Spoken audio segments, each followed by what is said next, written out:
The richest girl in America walked down the aisle in tears, her wedding veil hiding her swollen eyes as she married a man she didn't love. The year was 1895, and Consuelo Vanderbilt had just been sold to a duke for $10 million, about $350 million in today's money, all because her mother wanted a royal title in the family. So, yeah, subscribe for more stories. And I always wonder, where are you right now? What time is it? Drop it in the comments. Someone from Brussels said they listen on their lunch break, and someone from San Francisco was going to bed. Same video, totally different days.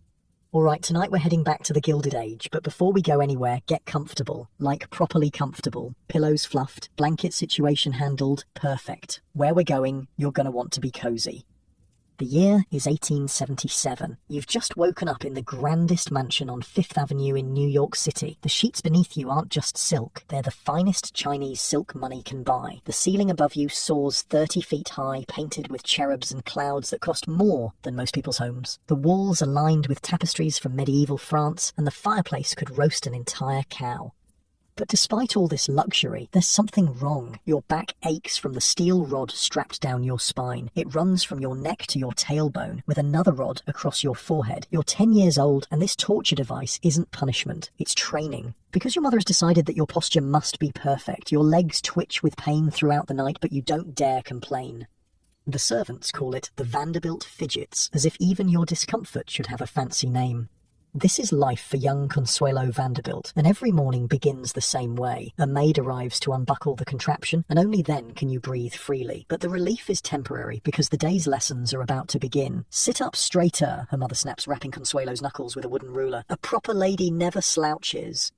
Consuelo is the daughter of William Kissam Vanderbilt, heir to the Vanderbilt Railroad fortune, the richest family in America, possibly the world. But in this house, money means nothing compared to the ambitions of her mother, Alva. Imagine being the richest girl in America and having absolutely no freedom. Weird, right? Like having a golden cage that's still, well, a cage. "Do you know what your problem is?" Alva says to her daughter one morning at breakfast. "The silverware is so heavy, it requires actual effort to lift it to your mouth. Your nose is too sharp, and your posture is still atrocious despite everything I've done." Now, if your mum said this to you today, you'd probably be in therapy until you died. But for Consuelo, this was Tuesday. "I don't ask you to think," her mother once told her. "I do the thinking. You do as you're told." And what Alva was thinking about, constantly, obsessively, was how to marry her daughter to European royalty. Each morning, Consuelo joins the Rosa classes, an elite group of half a dozen girls from the right families, educated in private rooms rather than common schools. They study Latin, literature, mathematics, manners, music, and French dictation. They read Milton and Virgil while carriages rumble past outside. The girls learn to nod at the right questions and never ask their own. Consuelo's voice, when she's allowed to use it, is described as graceful. Her walk is measured in inches. When she sits perfectly upright, whether for a lesson, a luncheon, or the half hour allotted each day for speaking with her mother. Words are weighed, topics are rehearsed, reactions are managed. "Do you know why we're doing all this?" Alva asks one day, adjusting Consuelo's hair with painful precision. Consuelo stays silent. She's learned that most questions from her mother are traps. Because one day you will be a duchess, maybe even a queen. And when that happens, you'll thank me for every lesson, every correction, every moment of discipline. But beneath her silent exterior, Consuelo has a secret world. Books. While her body is being shaped into something ornamental, her mind moves at speed. In French, German, and English, she devours history and legend. She memorizes La Fontaine and Faust and writes essays on the Punic Wars. She dreams not of gowns or invitations, but of Sparta, of Joan of Arc, of heroines who survived on wit and will alone. She admires women who resisted, women who led, women who heard voices no one else believed. And at night she invents voices of her own, whispered rebellions in the quiet dark. Her younger brother Willie is her partner in rare moments of joy. They ride across the estate's pond, chase frogs, and once upend their governess into the water, laughing until they're caught. At home, they're punished. Willie cries. Consuelo does not. There are moments of unexpected kindness. Her nurse, Bua, offers what no one else does, gentleness. It's Bua who brings her to visit the daughter of a groundskeeper, a girl her own age, paralysed, bedridden, without even a doll to hold. No pearls, no portraits, just stillness. "How much I owe to Bua," Consuelo would later write. "It was from her I learned the happiness helping others brings." Even then, even as a child, she begins to question what it means to be rich and what it means to be free. At night, she climbs the grand staircase alone to her room. The gas lamps behind her dim, the walls creak and sigh, shadows slip between the banisters like hands. And in that long, silent ascent, she whispers the only prayer she knows by heart. Courage. Give me courage to reach the top and one day perhaps to escape it. Not the house, not the family, but the fate waiting at the end of the hallway. By 17, Consuelo Vanderbilt is nearly as tall as her mother, though still careful not to rise too fast. Her limbs have stretched into elegance, her features lengthened with promise, but her silence remains. She has learned early that to grow is not the same as to become. Growth can be controlled, becoming is dangerous. In the spring of 1894, Consuelo is taken abroad to Egypt, to Athens, to the temples of India. The yacht Valiant shimmers through foreign harbours, its linen awnings snapping in the wind. At every port there are dignitaries and receptions, letters of introduction, and lectures on imperial grandeur. Consuelo sees the Nile, the Parthenon, the Ganges. She sees women in saris, in veils, in sun-bleached rags. She sees poverty and ceremony, shrines and deserts, and realizes something quietly terrifying. She has seen more of the world than most women ever would, and yet she has touched none of it. Her days are plotted. Her company is curated. And then something unexpected happens. A man. His name is Winthrop Rutherford. Handsome, discreet, American. The sort of gentleman who doesn't need to prove anything because he doesn't need to take anything. He is no fortune hunter, no title seeker, no European aristocrat in debt to his wallpaper. He is simply kind. He meets her without guards, speaks to her without calculation, listens. "What books do you enjoy?" he asks her one afternoon, and for a moment she's stunned. No one has ever asked her opinion on something so personal. I enjoy Dickens," she says carefully, watching for the trap. "Especially the orphans." "The orphans?" He seems genuinely curious, not judging. "They're allowed to want things," she says, surprising herself with her honesty. "The poor children in his books have more freedom than the rich ones, don't you think?" He doesn't laugh at her. He doesn't correct her. He considers her words as if they matter. They exchange books, walk in gardens, speak in corners, and when he asks quietly, nervously, sincerely if she would one day marry him, she says yes. She has chosen something for the first time in her life. It is secret. It is sacred. It is hers. We'll announce it soon, she thinks. Or elope if they have to. He will follow her home. She will face her mother. Perhaps there will be shouting, perhaps worse. But after that, after one long storm, will come peace. It is her one true act of defiance. But Alva already knows. Letters stop arriving. Friends stop calling. Doors close in subtle, synchronized succession. Her governess refuses to speak of him. A footman is dismissed. Her social calendar is revised. Her father, distant as ever, says nothing, but her mother has made her position clear. You will not marry that man. Consuelo tries to explain, to plead. She is met with silence, then fury, and then weakness. Alva faints, claims to have heart palpitations. A doctor is called. She lies in bed for days, eyes shut, refusing broth, her voice growing thin and tragic. "You'll kill me," she whispers. "You'll bring shame to this family. After everything I've done for you, this is how you repay me." Consuelo, terrified, believes it. If her mother dies, it will be her fault. Her selfishness will have killed her. Winthrop Rutherford, for all his strength, cannot enter her house. His letters are intercepted. His name is blackened in society. She can neither speak to him nor speak of him. And finally, one afternoon when the lamps are being lit and her mother's room reeks of lavender and crisis, Consuelo surrenders. "Tell him I can't," she says. She never sees him again. Instead, she is told she will marry the Duke of Marlborough. His name is Charles. His nickname is Sonny, though not because of any pleasant disposition. Rather, it's from his secondary title, Earl of Sunderland. 6 years older than Consuelo, pale, thin-lipped, with fine hands and a fine opinion of them, the Duke carries the bearing of 10 generations of English blood and several centuries of unpaid debt. Blenheim Palace, his ancestral seat, has been a gift from Queen Anne I, Duke of Marlborough, built to glorify war and now quietly crumbling into its own past. The roof leaks, the staff is unpaid, but the name still glitters in Alva's mind like a crown. What he needs is money. What Alva needs is a title. What Consuelo needs no longer matters. She agrees, not from hope but from exhaustion, not out of love but because she has run out of choices. She is 17. Her real engagement has been erased. Her imagined rebellion has nearly killed her mother. What else is there? The announcement is immediate. The press explodes. Her face appears in papers across 2 continents. Her hair colour, her chin shape. She is catalogued and debated. Some reports call her the richest bride in the world. Others mock her as America's latest export, the dollar princess. She's measured like livestock but in florals. The New York World reports, age 18 years, chin pointed, indicating vivacity, nose slightly retroussé, waist 20 inches, marriage settlement $10 million. She is described like a museum piece, slender of hand, elegant of gait, obedient of bearing. People call it a fairy tale, a triumph, the union of America's wealth with Britain's pedigree, a Vanderbilt duchess, a palace renewed. No one mentions the man she has loved. No one asks if she is happy.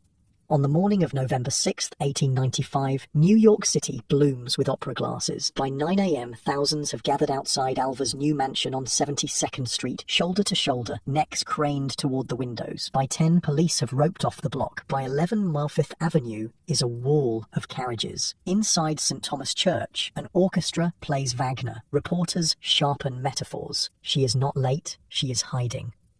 Upstairs, behind a locked door, Consuelo Vanderbilt sits alone in her wedding gown, her face swollen from crying. Her corset digs into her ribs. Her gloves lie in her lap like folded wings. The veil, yards of tulle and embroidery, spills off her shoulders like fog. She has tried not to cry, but the tears come anyway. 20 minutes pass. Below, the Duke shifts on the altar. Guests murmur. Ushers panic. The orchestra keeps playing. She has considered running. That morning, before the maids arrived with breakfast, she had stared at the street and wondered what would happen if she simply disappeared into the crowd, walked into the park, caught a train, escaped. But where would she go? Winthrop is gone. Her father is silent. Her mother has recovered. And the world, this great echoing world, is watching. Years later, Alva would become a crusader for women's suffrage. She would stand on podiums and speak of liberty. But the first vote her daughter ever cast was this, to betray her own heart. So she stands. A footman opens the door. Another fixes her train. The veil is lowered over her face, the tears tucked beneath it.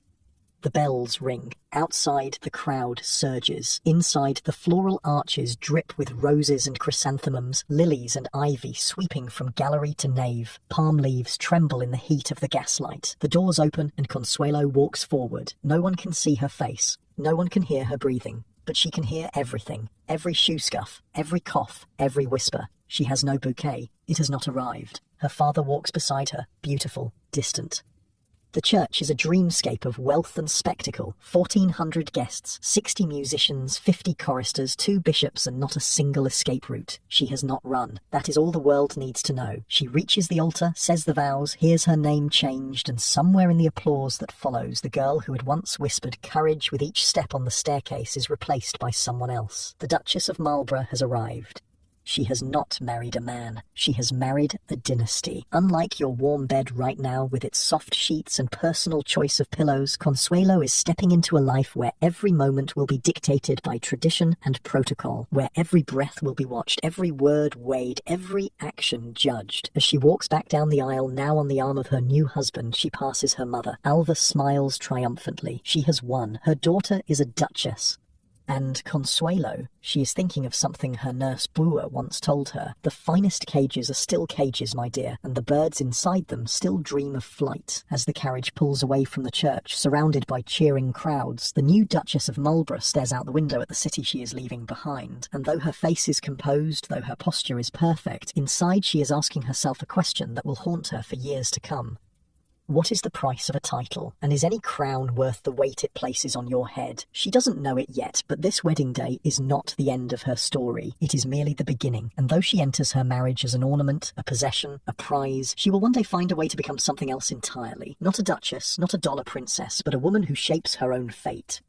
The carriage disappears into the crowd, and for now, Consuelo Vanderbilt has vanished too, buried beneath the title, the expectations, and the glitter of a world that values wealth above happiness and position above love. But somewhere beneath it all, the girl who once prayed for courage still whispers in the dark. There was no honeymoon, not in the romantic sense, no seclusion, no sunlit journey into shared intimacy. What followed the wedding was a week at Idle Hour, the Vanderbilt estate on Long Island, familiar and stately but drained of warmth, 2 near strangers inhabiting a single tableau. She wore the title. He wore indifference. They dined in silence, took tea, and practiced civility. At night, she retired alone. Like a deserted child, she would later write, I longed for my family. I faced life beside a stranger within a world I could not reach. Then came the voyage across the Atlantic. There were few ocean liners to Italy in those days, only cargo ships. They boarded a vessel suited for freight and brine, not for brides. The Duke was ill during the crossing, physically sick and emotionally absent. She nursed him quietly, without complaint. The captain offered no courtesies. There was no doctor aboard. The sea was rough. The journey felt longer than the Atlantic deserved. Picture this. You're stuck on a rocking ship for days with a man who basically bought you and he's puking his guts out while you hold the bucket. Not exactly the fairy tale they promised, right? They arrived in Europe in the dead of winter. The continent greeted them with icy winds and colourless skies. They visited cathedrals where Madonnas wore ermine capes and golden crowns, their eyes staring out beneath jewelled lashes. She was unsettled by the spectacle of grief, religion draped in velvet and pain, but dared not speak it aloud. It was in Rome that her body failed her. She fell ill, exhausted, pale, and weak. A Roman doctor, summoned in haste, offered a diagnosis with the unflinching calm of a priest delivering last rites. 6 months, he told her, perhaps a year. She was 18, and now, perhaps, dying. It was not death that terrified her. It was the idea that her life had not yet begun. I was beginning to chafe, she wrote, at the impersonal role I had so far played in my own life. In truth, the diagnosis was wrong. A second physician corrected it, but the emotional reality remained. She had lived so long in silence that even death seemed impersonal.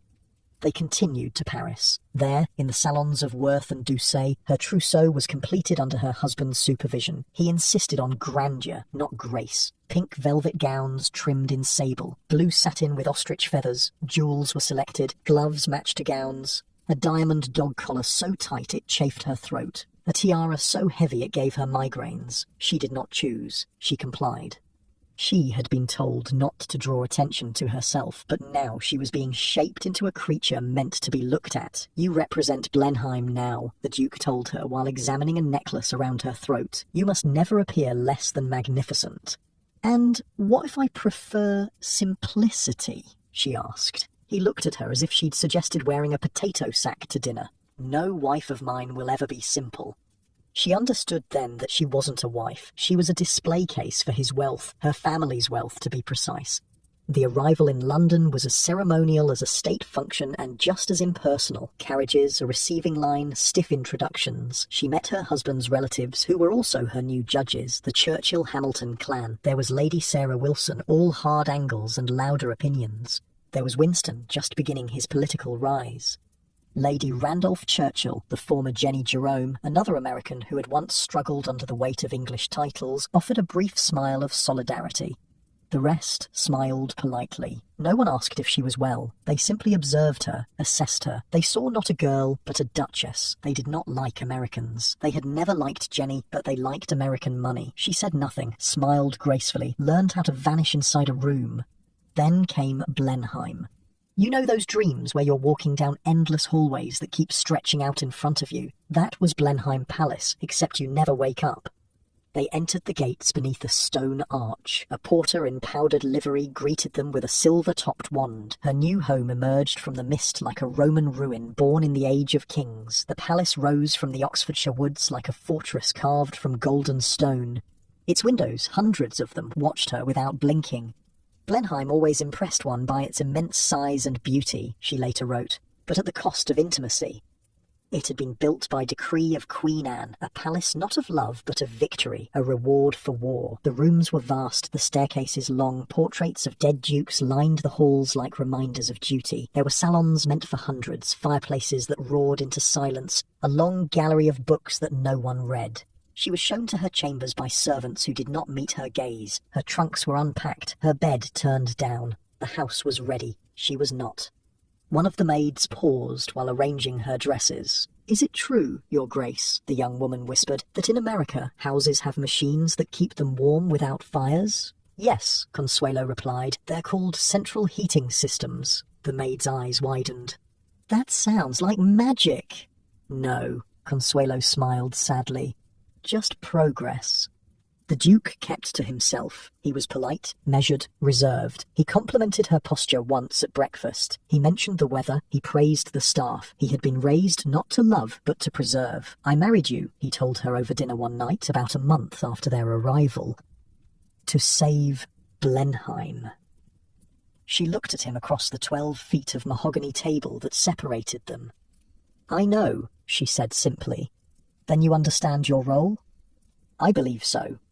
"Good. Your American sentimentality would be wasted here." He never touched her, not in affection, not in intimacy. They shared dinners, appearances, obligations, not life. There were no shared stories, no private jokes, no warmth. She had exchanged one form of silence for another. She learned her duties quickly. She curtsied. She received guests. She dined with duchesses and lords and ambassadors. She was presented at court. Her dresses were perfect. Her English refined. Her posture impeccable. She had become what was required. "I became," she would write, "the ornament to a house built for someone else's triumph." She became admired in public and unacknowledged in private. There was no rebellion. There was only routine. She was praised for her grace. She was admired for her modesty. And no one noticed she was disappearing. Outdoors, the landscape offered a different kind of silence. The villagers, though deferential, were human. The children did not know how to bow properly. The old women curtsied with shaky knees. The men removed their caps but smiled with their eyes.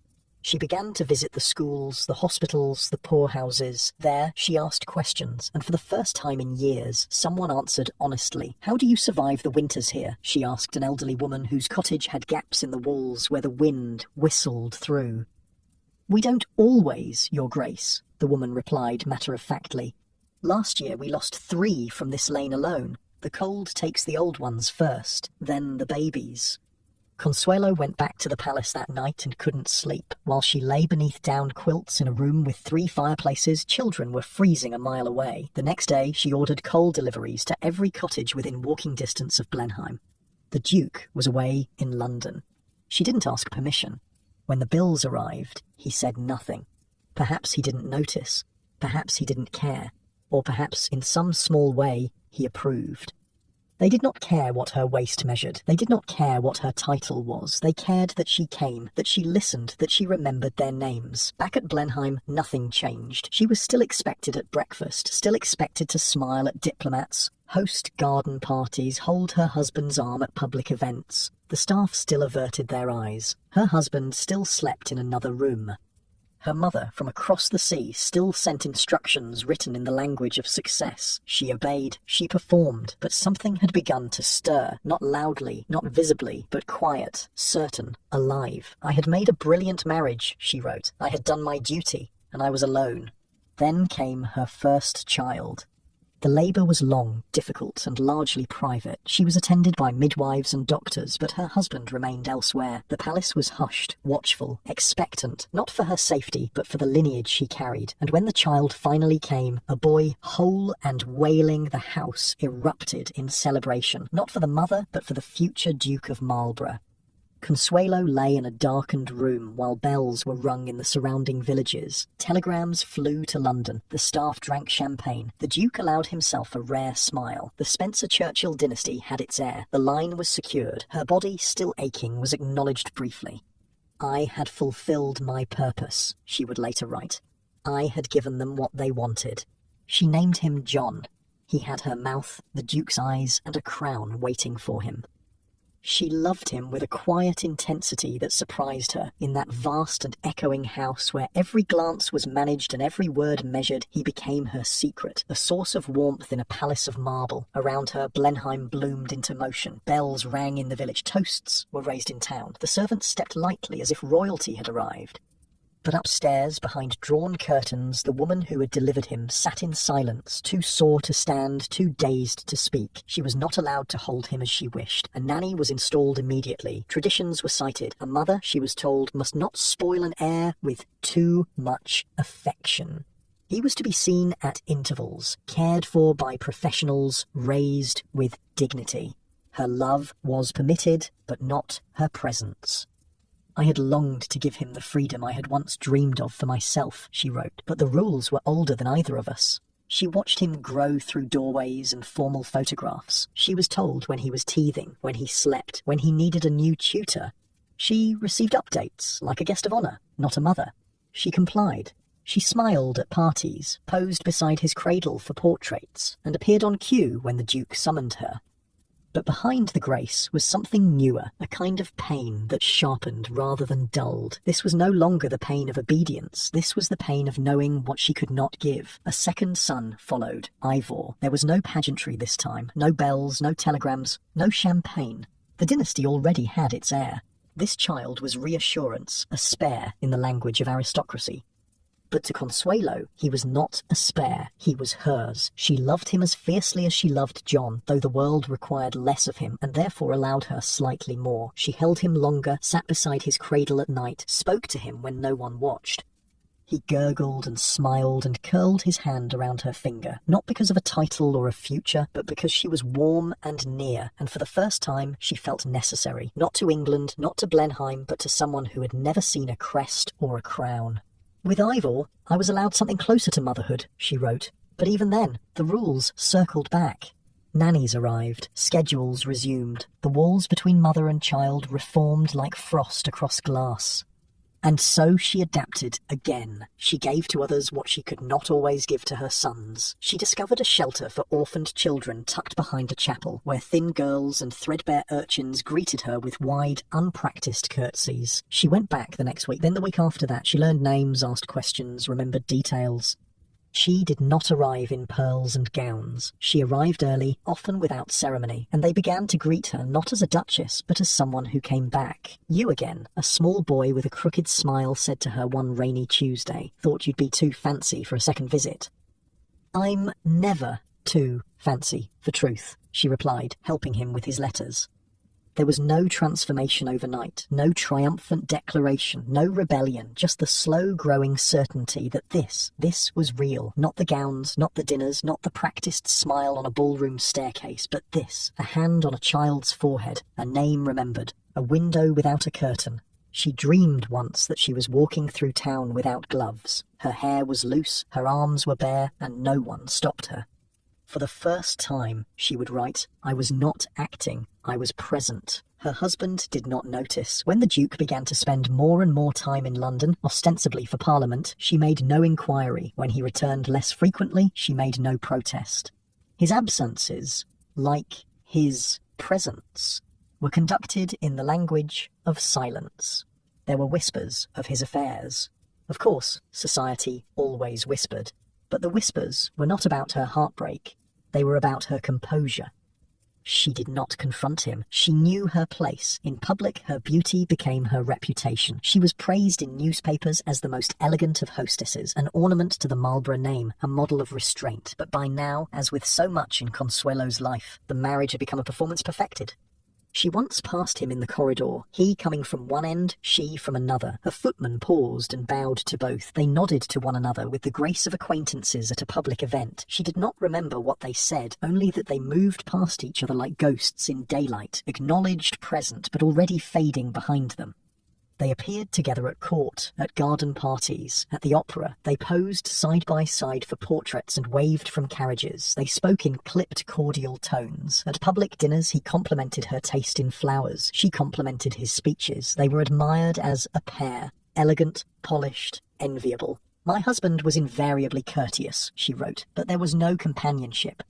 But at night in her room, when the candles were low and the fire had gone to embers, she would sit by the window with a book unopened in her lap, listening not for footsteps down the hall, but for her own breath. The silence no longer frightened her. It no longer meant emptiness. It meant space.